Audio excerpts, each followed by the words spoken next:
Dear students, in this section we will see SEI capability maturity model, means SEI CMM.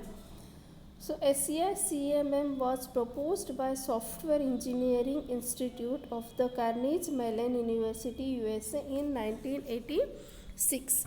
SEI CMM was originally developed to assist the US Department of Defense, that is DoD, in software acquisition.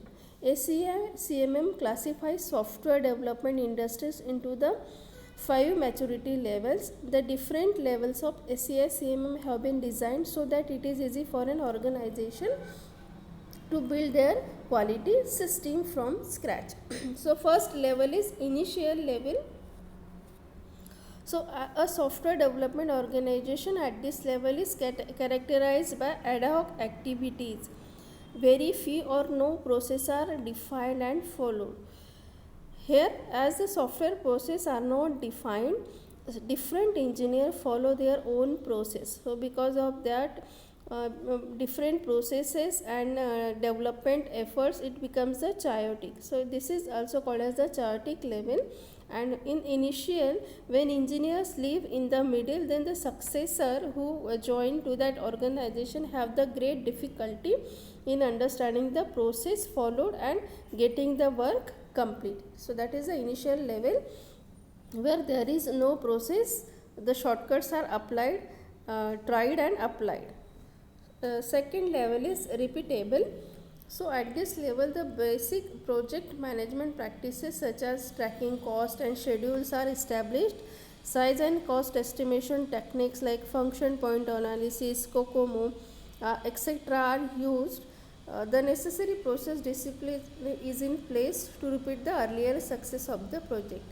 And this earlier success of the project is reused when company produces the family of products. Means the previous projects are similar to the new one. Third level is define. So at this level, the process for both management and development activities are defined and documented.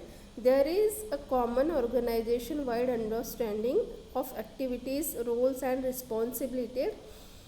So ISO 9000 aims at achieving this level. Next level is managed. So at this level, the focus is on software metrics. There are two types of metrics, that is product and process. So product metrics measure the characteristics of the product such as size, reliability, time, complexity, understandability. And process metrics means average defect correction time, productivity, the average number of defects found per hour. Like this, these are the process and product metrics. The software process and product quality are measured and quantitative quality requirements for the product are met. So here in the managed level, various tools like Pareto chart and fishbone diagrams etc. are used. Next level is optimizing level. So at this stage, the process and the product metrics are collected. Process and product measurement data are analyzed for continuous process improvement.